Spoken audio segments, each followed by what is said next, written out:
दोस्तों बात करने वाले हैं डेलीवरी स्टॉक के बारे में। देखो स्टॉक के बारे में दो सबसे इंपॉर्टेंट चीज बताने वाला हूं। एक स्टॉक के रिटर्न के बारे में कि स्टॉक ने पिछले 5 सालों में अपने इन्वेस्टर्स को क्या रिटर्न दिया, जिसके बिहाफ पे आप गैस कर सकते हो भाई स्टॉक के अंदर रिटर्न देने की कैपेबिलिटी कितनी है। क्या ये शॉर्ट टर्म में ज्यादा रिटर्न देगा या फिर आपको लॉन्ग टर्म में ज्यादा रिटर्न देगा। दूसरा यहाँ पे बताऊंगा इस स्टॉक के होल्डिंग पैटर्न के बारे में कि भाई कितने होल्डिंग पैटर्न पे आपको एंट्री करना चाहिए। फिलहाल स्टॉक का करंट होल्डिंग पैटर्न क्या चल रहा है, आने वाले टाइम में इसका होल्डिंग पैटर्न किस तरीके से इंपैक्ट होने वाला है। ठीक है, देखो किसी भी स्टॉक में इन्वेस्टमेंट करने से पहले उसके रिटर्न और होल्डिंग पैटर्न काफी ज्यादा जरूरी होते हैं। अगर किसी भी स्टॉक के अंदर होल्डिंग पैटर्न कम से कम 50% प्रमोटर होल्डिंग तो जरूर होनी चाहिए, तभी उस स्टॉक में इन्वेस्टमेंट करें, क्योंकि उसमें फिर आपको आने वाले टाइम में एक अच्छा खासा रिटर्न देखने को मिलेगा। 50% से अगर प्रमोटर की होल्डिंग कम है तो उस स्टॉक में फिर चिक चिक के अलावा कुछ नहीं बचता। जिस स्टॉक में प्रमोटर की होल्डिंग 80-90% से ऊपर होती है, या तो वो पॉजिटिव मोमेंटम के साथ चलता है या फिर वो स्टॉक आने वाले टाइम में मल्टीबैगर स्टॉक बन जाता है। ठीक है, तो यहाँ पे देखो क्या होता है कि एफआईआई और डीआईआई के भरोसे कभी नहीं बैठना चाहिए। मोस्टली बंदे एफआईआई और डीआईआई की होल्डिंग भी देखते हैं।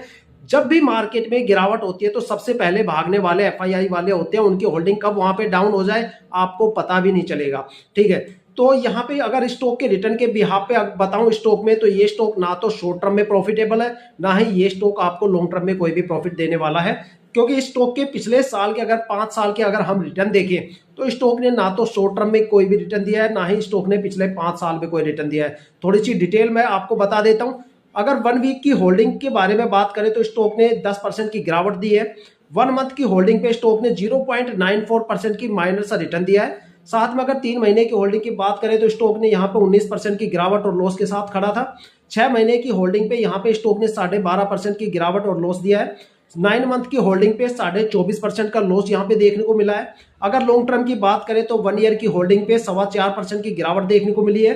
2 साल की होल्डिंग में यहाँ पे 0.42% का माइनर सा रिटर्न देखने को मिला है। एक साल अगर 3 साल की होल्डिंग की बात करें तो 34.5% की गिरावट यहाँ पे देखने को मिली है।